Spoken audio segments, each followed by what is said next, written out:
Hello and welcome to Waka Waka Breaking It Down. Today I'm going through the exponential functions worksheet.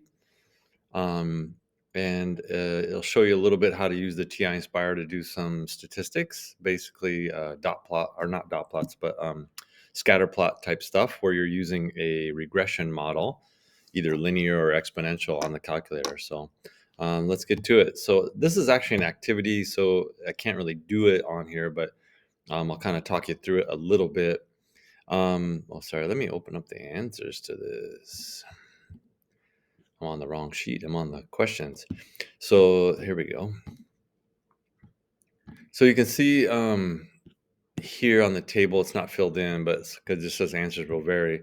The idea was that you started off with a count of 100, like maybe 100 coins or 100 something, right? Whatever it is. And then you roll the dice over and over again. And whatever number was on the dice, you remove from 100 all the way down. So maybe this one ends up being 95, and then this one goes down to 92 because you got a 3 on the dice. And then you get a 2 on the dice and you go down to 90, etc., right? So maybe it's something like that. But we're starting out with 100 and you're working your way down. You can see I made up some data on my TI Inspire here. So this is my roll count. Started off with 100 and I just said, well, let me roll the dice like 20 times. You can see there. And then my numbers just go down, right? Take away 5, take away 4, take away 1, take away 2. That's representing the number that was rolled on the dice. Okay. So with that premise, you're supposed to be thinking about like, what would the equation of that be? And in this case, you can see this equation. We have 100 minus 3.5x. The 100 is the starting amount, just like the y-intercept on a graph, right? And then our slope is negative 3.5. We're removing 3.5 every time we roll the dice. Now, this is not every time, it's on average, right? Sometimes I take away 3, sometimes I take away 4, sometimes I take away 6, sometimes I take away 2, right? It just depends on what the roll was. But on average, it's going to be about 3.5 points or whatever each time I roll the dice on average. So when we do our data and you look at this graph that I made, you can see down here is the roll, 20 rolls. And I started off with 100 way up here and it just worked its way down, right? So that's 0, 100. You can see that. And it just went down, down, down, down, down. And you can see in my equation over here that it went down about 3.6 for me. It's not 3.5 exactly because this is experimental, right? This is my data that I came up with. It's not theoretical. And you can see this also isn't exactly at 100 either. It's 100.6. So how did I do all this? Well, you just have to open up a new document. A lot of people use the scratch pad on their handheld. You should just go to home and then hit number 1, and that will start a brand new document for you. It clears everything out and it just starts you with something fresh. It's the best way to go. And then you have options of what kind of page you want to put in. So in this case, I chose a spreadsheet page. And you can see, on the calculator, just hitting home to do that, right? And then once you get into number 1, you put in a spreadsheet page. And then you have to label the tops. You can't label this count, so I called it counts with an S, but you can label these whatever you want. And then put in your data. Make sure, that the data is even at the end and that you're still not typing in here. You have to hit enter to get it to work and stuff like that. But then once you have that, then you're going to go to your calculator and you see right above the document button, there's a little blue plus page. I don't know if you can see this. Oh, my thing isn't working. Is this the one? Yeah, there, right above the document, right? So I have to go Control Doc, and that's going to go plus page. When you do that, it'll give you options, right? It'll say, what kind of page do you want, right? So we're going to put in a data and statistics page. So that's what I did. So say data and statistics, and then you'll get this page. It'll be kind of empty. So you scroll down to the bottom and you can click down here at the bottom and then it gives you your options for what variable you want to put down there. So I put the roll number down there and then you click over on the y-axis as well and it'll give you options for what you want to put on there. And those options are just coming from whatever you called these, right? So I got roll and counts, so that's what I put on my X and Y axis, roll and counts, okay? So there you go. And then the next step, you'll have your data then.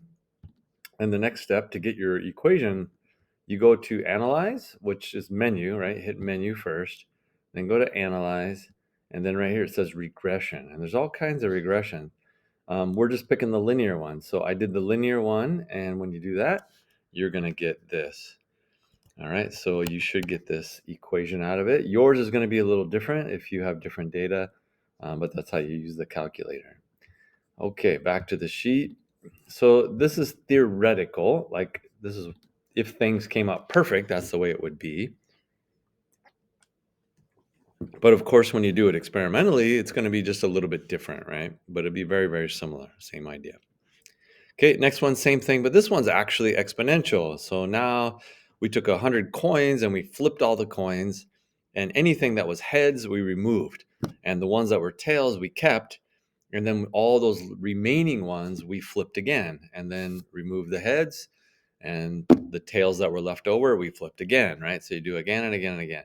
So this is going to do something like, sorry, let me straighten this up a little. Okay, so this is going to do something where, if I flip all the coins, it could be heads or tails. So maybe I end up with 56 on the remaining, and I removed 44 heads. And then maybe on the next roll, I get like 24 left over. And then I'm going to get like maybe 10 left over.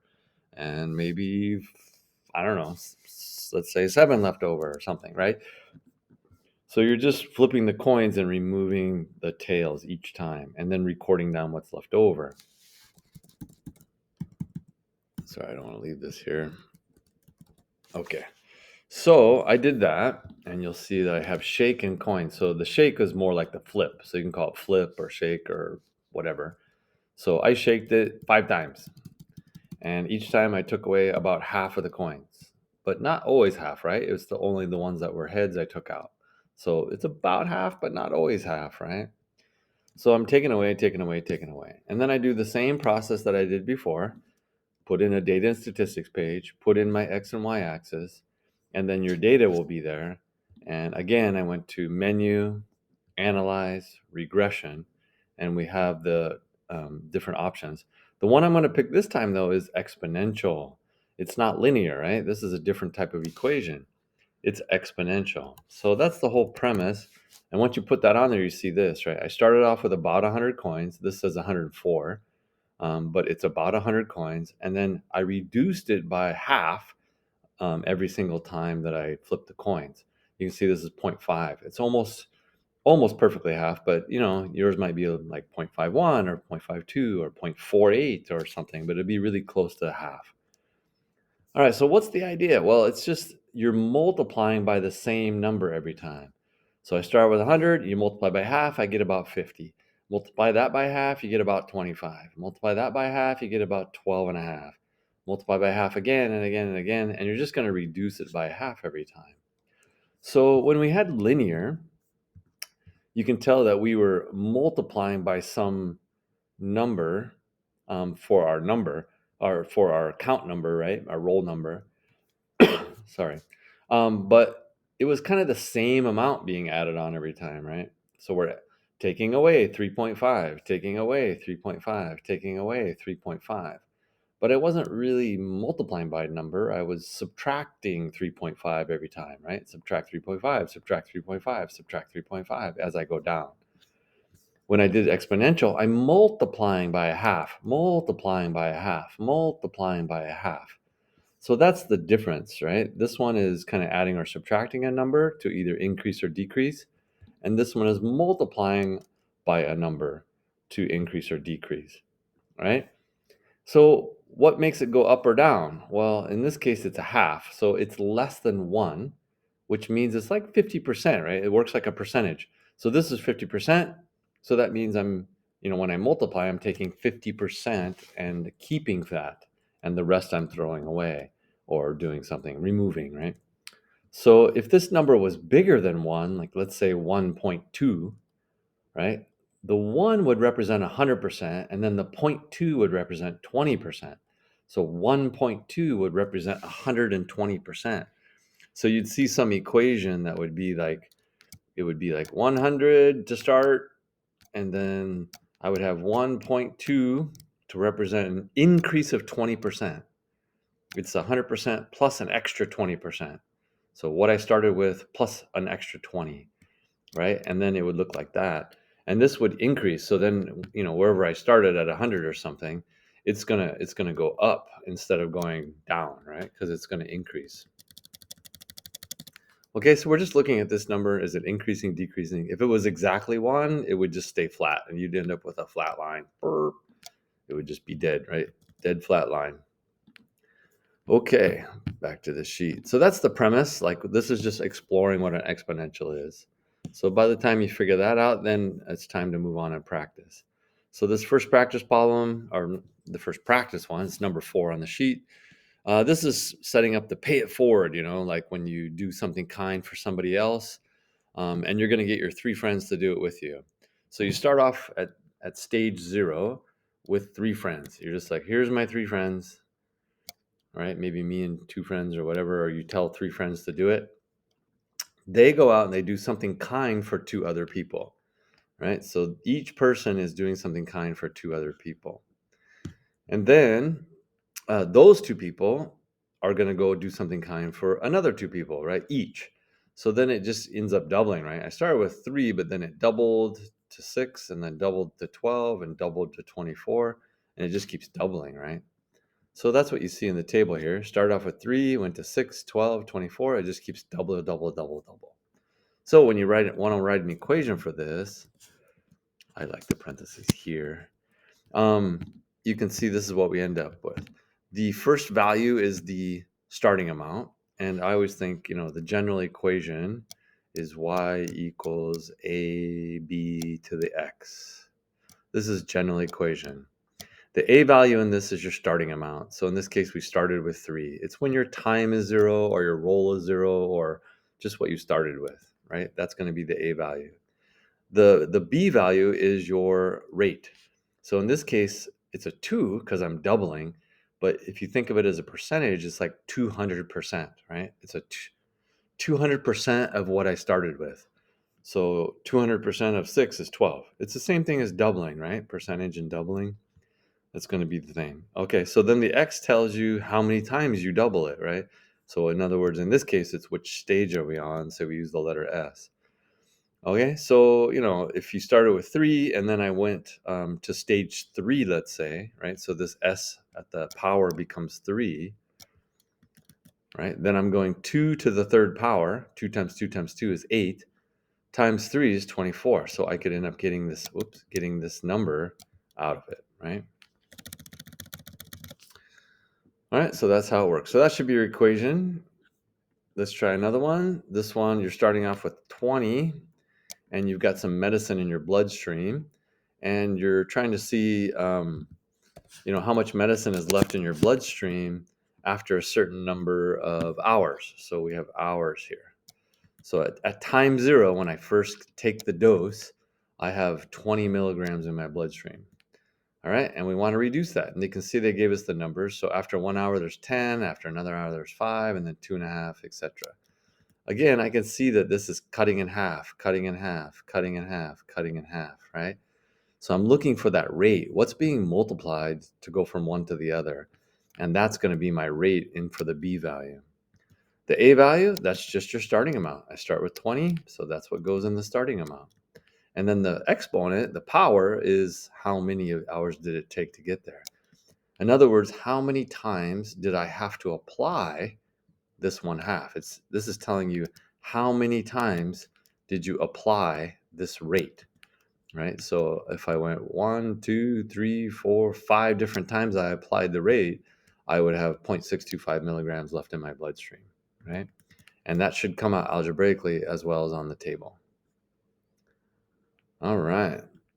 So you should get this. If you did it on your calculator, you'll get the exact same thing. And then they say, let's figure out how many milligrams you have in your bloodstream after 9 hours. So all you have to do is just put 9 into your equation and just plug it in your calculator and you're done. Make sure that you can interpret it into context, right? This 0.039 is milligrams of medicine, and the 9 is the hours, right? 9 hours. Now that you guys are good with function notation, this should be a lot easier, right? It should be a lot easier. Now this one is going backwards. It's saying, well, if you had 0.005 milligrams in your bloodstream, how long is it going to take? Well, you can graph it out, right? You can just graph this equation on your calculator. We've done this in the past. And then look for that intersection, right, on your calculator. You can do that, no problem.